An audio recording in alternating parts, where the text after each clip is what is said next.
I don't normally take Ubers at night, but sometimes you don't have a choice.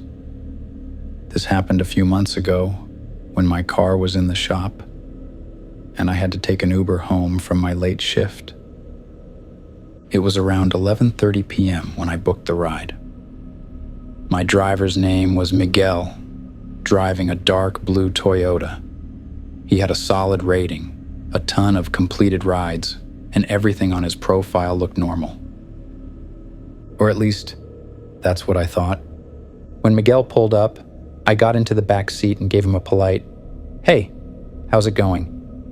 He nodded but didn't say anything, just tapped his screen and started driving. That's when I noticed something weird. The Uber app said, "Pickup complete. 2 passengers on board." I frowned. Hey, I think the app glitched. It says there are 2 passengers, but it's just me. Miguel's grip on the steering wheel tightened. He didn't say anything at first, just kept driving.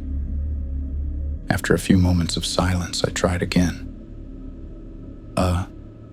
I think you might have started the ride with someone else selected. Maybe a mistake?" Then finally he spoke. "No mistake." My stomach twisted. "What do you mean?" He sighed, almost like he was annoyed. "The second passenger is already in the car." I laughed nervously, thinking he was joking. "Oh, what?" He didn't laugh. He didn't say anything else. Just kept driving. I shifted uncomfortably, suddenly feeling very aware of how dark it was outside. The streetlights blurred past, but inside the car, it felt too quiet. I glanced at the empty seat next to me. It was nothing but shadows. I looked back at Miguel. His eyes were focused on the road, but his expression was tense, like he was holding something back. I forced another laugh, trying to ease the tension. "There's definitely no one else in here." Finally, he spoke again. "You shouldn't say that." A chill ran down my spine. "What?" I asked, my voice barely above a whisper. His eyes flicked to the rearview mirror. "To them," he said. "They don't like it when you act like they aren't there." At this point, my fight or flight mode kicked in. I was done. I forced a smile. "Actually, you can just drop me off here. I'll walk the rest of the way." Miguel didn't even look at me. "We're almost there." I checked my phone. We were still 5 minutes away. At this point, I wasn't taking any chances. I unlocked my phone, pulled up my friend's contact, and called them, loudly. "Hey. Yeah, I'm in the Uber. Be home in 5 minutes, I said, making sure Miguel heard every word. That's when he finally reacted. His jaw clenched and his knuckles went white against the steering wheel, but he didn't say anything. Just drove. When we finally pulled up to my apartment, I didn't wait, jumped out before he could say anything else. As I rushed toward my building, I stole one last glance at the car. Miguel wasn't looking at me. He was staring at the empty seat next to me, muttering something under his breath. Then without another word, he drove off. I reported the ride to Uber, but honestly, what could I even say? Nothing technically happened, but to this day, I still wonder. Was he messing with me, or did he really believe someone else was in that car with us? Either way, Miguel, let's not meet again. I don't normally use Uber Pool, but that night I was trying to save a few bucks. Big mistake, and it was a Friday night, and I had just finished grabbing dinner with a few friends. I wasn't drinking, but I was exhausted and didn't feel like dealing with public transport. Uber Pool was cheaper than a solo ride, so I figured why not? I got matched with a driver named Luis. Solid rating, good reviews. Everything seemed fine. The app showed that one other passenger was already in the car. When the Uber pulled up, I slid into the back seat. and muttered a quick, "Hey, thanks" to the driver before buckling in.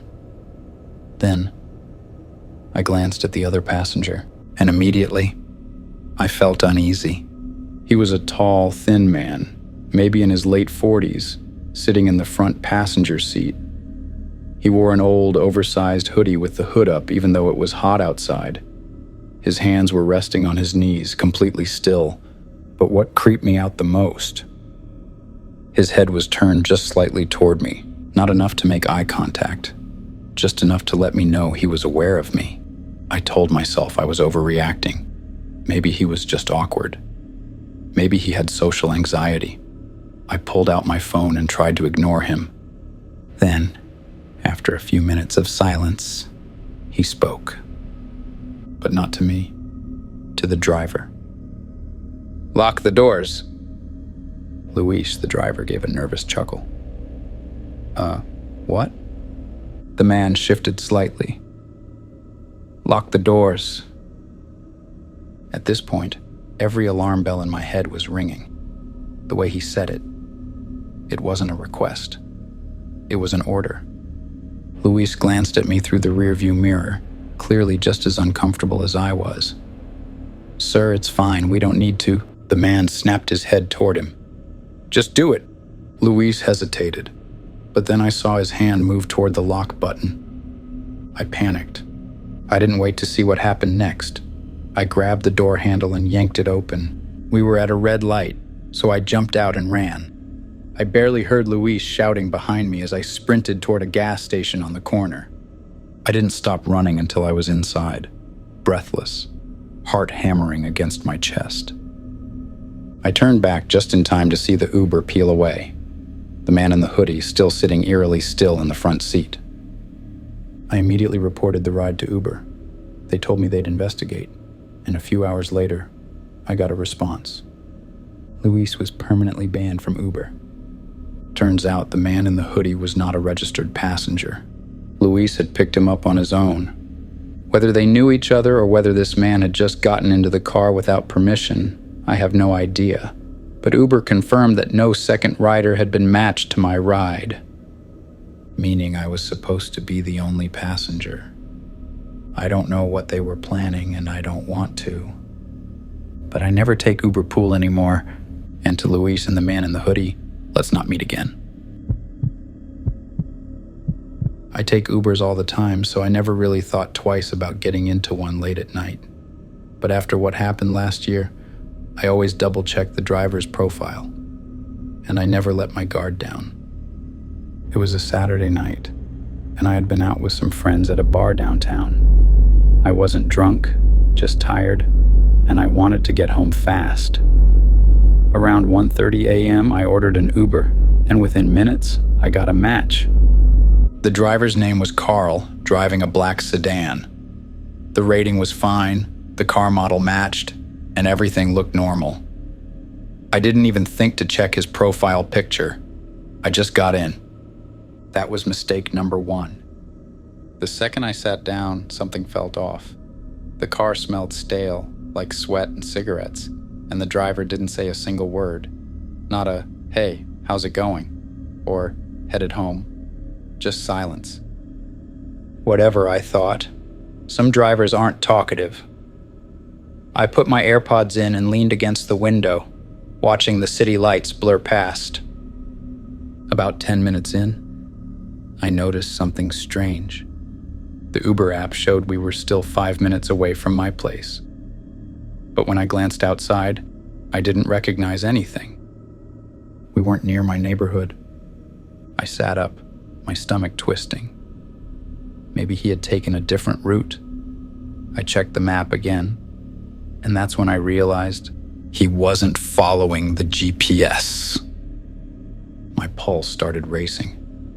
I pulled out one of my AirPods and cleared my throat.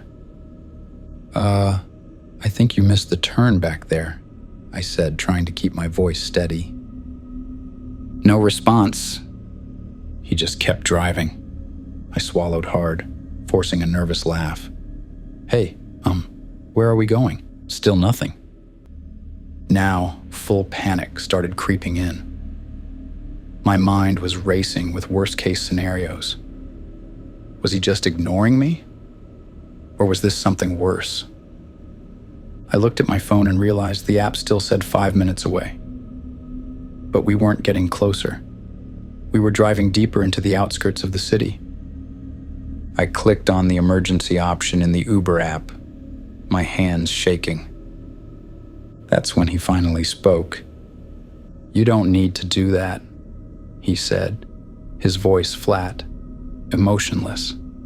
I froze. He had been watching me through the rearview mirror. My heart slammed against my ribs. I forced a shaky smile, pretending like I wasn't completely terrified. "I just, thought maybe the app was messed up. Could you just take me home, please?" He didn't answer. Instead, he pulled into an empty parking lot. No streetlights, no people. I knew then that I had seconds to do something. Without thinking, I unbuckled my seatbelt, threw the door open, and ran. I didn't stop. Didn't look back. I sprinted across the parking lot toward the nearest street, my breath coming in ragged gasps. I could hear his car door open behind me. I screamed for help, praying someone, anyone, would hear me. Then, headlights appeared. Another car was pulling into the lot. Carl slammed his door shut, threw his car into reverse, and sped off. I stood there shaking as the other car stopped near me. It was a couple, maybe in their 40s, asking if I was okay. I barely managed to explain what happened between gasps for air. They let me use their phone to call the police. When the cops arrived, Carl's profile was gone from Uber. Like he had never existed. Uber support later told me the driver was not the person registered to the account. Meaning, someone else was driving under another person's profile. I don't know what would have happened if I hadn't run when I did, but I do know one thing. I will never get into an Uber without double-checking everything again.